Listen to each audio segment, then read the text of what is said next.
تاکہ اس کی اہمیت بڑھ جائے۔ بالکل، وہ بادشاہ کے تجسس کا فائدہ اٹھا رہا ہے۔ اب بادشاہ، جو شاید واقعی کسی بڑے راز کی امید کر رہا ہے یا صرف اس جادوئی تربوز کی اور باتیں دیکھنا چاہتا ہے، وہ فوراً حکم دیتا ہے۔ اور حکم فوراً پورا ہوتا ہے۔ بہترین شاہی کھانے جو شاید خاص موقعوں پر ہی بنتے ہوں، وہ سب اس جادوئی تربوز کے سامنے رکھ دیے جاتے ہیں۔ اور انانسی مزے میں؟ جی، انانسی تربوز کے اندر محفوظ بیٹھا بڑے آرام سے وہ سارے کھانے کھاتا ہے۔ باہر لوگ حیران ہو رہے ہوں گے کہ بھئی تربوز کھانا کیسے کھا رہا ہے؟ وہ تو اندر انانسی کھا رہا ہے۔ ہاں، لیکن انانسی کو کیا پرواہ، وہ تو مزے لے رہا ہے۔ تو جب اس کا پیٹ بھر جاتا ہے، سارے لذیذ کھانے چکھ لیتا ہے، وہ سوچتا ہے چلو بھئی اب ڈرامہ ختم کیا جائے۔ اچھا، اب کیا کرے گا؟ وہ ایک زور کا کہکا لگاتا ہے، ہنستا ہے اور تربوز کے سوراخ سے باہر آ جاتا ہے۔ اوہ، تو سب کے سامنے آ گیا؟ جی، اب ذرا سوچیں دربار میں کیا حال ہوا ہوگا۔ سب لوگ، بادشاہ بھی، ایک ننھی سی مکڑی کو تربوز سے نکلتے دیکھ کر ہکا بکا رہ جاتے ہیں۔ یقیناً انہیں احساس ہوا ہوگا کہ انہیں کیسے بیوقوف بنایا گیا۔ بالکل، اور انانسی اپنی اس کامیابی پر بہت خوش، فخر سے ادھر ادھر دیکھ رہا ہوگا۔ یہ کہانی کا بڑا اہم موڑ ہے۔ انانسی نے اپنا مقصد تو پا لیا، مفت میں شاہی کھانا مل گیا، لیکن اب سوال یہ ہے کہ اس چالاکی کا نتیجہ کیا نکلے گا؟ کیا بادشاہ غصے میں آئے گا، سزا دے گا؟ یہیں پر کہانی ایک اور دلچسپ موڑ لیتی ہے۔ بادشاہ، جو پہلے حیران تھا، شاید تھوڑا ناراض بھی ہوا ہو، وہ انانسی کی یہ جرأت اور ذہانت دیکھ کر غصہ نہیں کرتا۔ اچھا، تو پھر؟ وہ ہنس پڑتا ہے۔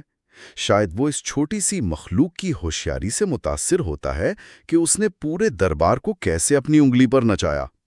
اس کا ہنسنا شاید یہ دکھاتا ہے کہ وہ صورتحال کی وہ جو مزاحیہ پہلو ہے اسے سمجھتا ہے۔ یہ تو غیر متوقع تھا۔ ہاں، لیکن بادشاہ صرف ہنستا نہیں ہے، وہ انانسی کو ایک بہت اہم نصیحت بھی کرتا ہے۔ کیا نصیحت کرتا ہے؟ وہ کہتا ہے، انانسی، تم واقعی بہت چالاک ہو، بہت ذہین ہو۔ تمہاری اس حرکت نے ہمیں چلو محظوظ کیا، لیکن ایک بات ہمیشہ یاد رکھنا۔ جی؟ ذہانت ایک طاقتور چیز ہے، مگر اسے ہمیشہ احتیاط سے، سمجھداری سے اور اچھے مقصد کے لیے استعمال کرنا چاہیے۔ ہر بار ایسی چالاکی کام نہیں آتی اور کبھی کبھی نقصان بھی پہنچا سکتی ہے۔ واہ، یہ بہت گہری بات ہے۔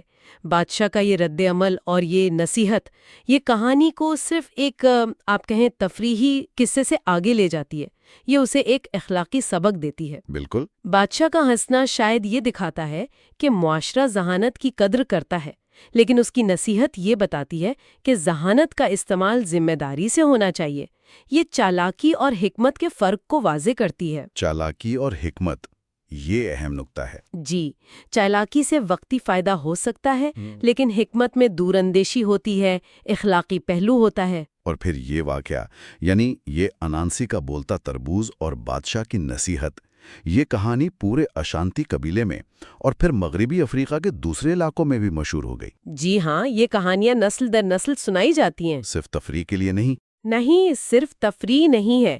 انانسی یعنی انانسی کی کہانیوں کا اشانتی ثقافت میں ایک خاص مقام ہے۔ یہ کہانیاں معاشرتی قدریں، اخلاقیات، زندگی کے سبق سکھانے کا ایک بہت مؤثر طریقہ ہے۔ اچھا۔ یہ کہانیاں بتاتی ہیں کہ دیکھو، ہوشیاری سے انعام مل سکتا ہے، جیسے انانسی کو کھانا ملا، لیکن اگر اسے غلط استعمال کرو دوسروں کو نقصان پہنچانے کے لیے تو اس کے برے نتائج بھی ہو سکتے ہیں۔ یہ بتاتی ہیں کہ ذہانت کو کب اور کیسے استعمال کرنا چاہیے۔ تو بنیادی سبق کیا ہے؟ یہی کہ ہوشیاری ایک دو دھاری تلوار ہے۔ بالکل، آپ کہہ سکتی ہیں کہ یہ ایک دو دھاری تلوار ہے۔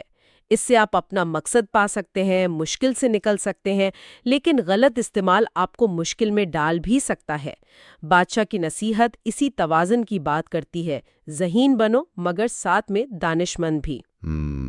اگر ہم اسے تھوڑا اور گہرائی میں دیکھیں تو یہ کہانی ذہانت کی اپنی نوعیت پر بھی سوال اٹھاتی ہے۔ کیا ذہانت صرف مسئلہ حل کرنا یا اپنا مقصد پانا ہے؟ یا اس میں کچھ اور بھی شامل ہے؟ جی، کیا اس میں اخلاقی ذمہ داری، دوسروں پر کیا اثر پڑے گا، اس کا خیال رکھنا، یہ بھی شامل ہے؟ انانسی کی کہانی ہمیں اس دوسرے پہلو پر غور کرنے کی دعوت دیتی ہے۔ اور یہ صرف افریقی ثقافت کی بات نہیں، یہ سوال تو آج بھی ہر معاشرے کے لیے اہم ہے۔ یہ بات بھی ہے کہ بچے خاص طور پر ان کہانیوں کو بہت شوق سے سنتے ہیں اور سیکھتے بھی ہیں۔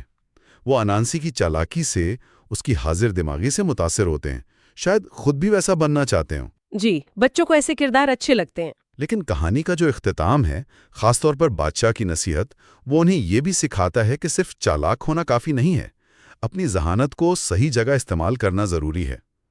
انہیں سمجھ آتا ہے کہ انانسی جیسا ذہین ہونا اچھا ہے، لیکن بادشاہ کی طرح حکمت سے کام لینا شاید اس سے بھی بہتر ہے۔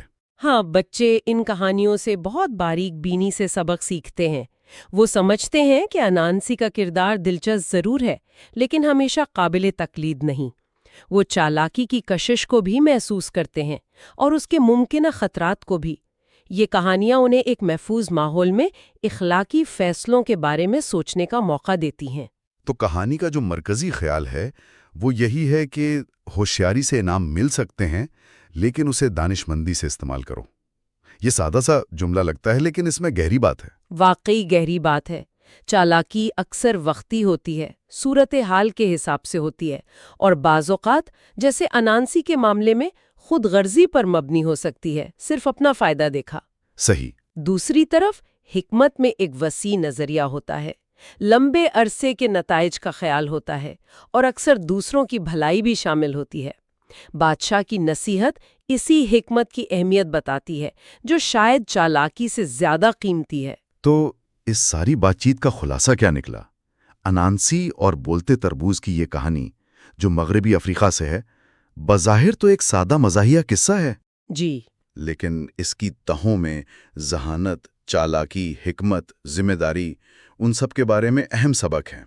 یہ ہمیں سکھاتی ہے کہ عقل ایک بہت بڑی نعمت ہے، ایک طاقت ہے، لیکن اس طاقت کا استعمال سوچ سمجھ کر، اخلاقی دائرے میں رہ کر اور دور اندیشی سے کرنا چاہیے۔ بالکل۔ یہ کہانی صرف چالاک ہونے کے بجائے دانشمند بننے پر زور دیتی ہے، کیونکہ چالاکی شاید ہمیں وقتی کامیابی دے دے، لیکن دانشمندی ہمیں مستقل عزت اور صحیح راستہ دکھاتی ہے۔ بالکل صحیح کہا۔ اور یہ کہانی ہمیں سوچنے کے لیے ایک اہم سوال دے جاتی ہے۔ کیا سوال؟ وہ یہ کہ ہماری اپنی زندگیوں میں، ہمارے روزمرہ کے فیصلوں میں چالاکی اور حکمت کے بیچ وہ باریک لکیر کہاں ہے؟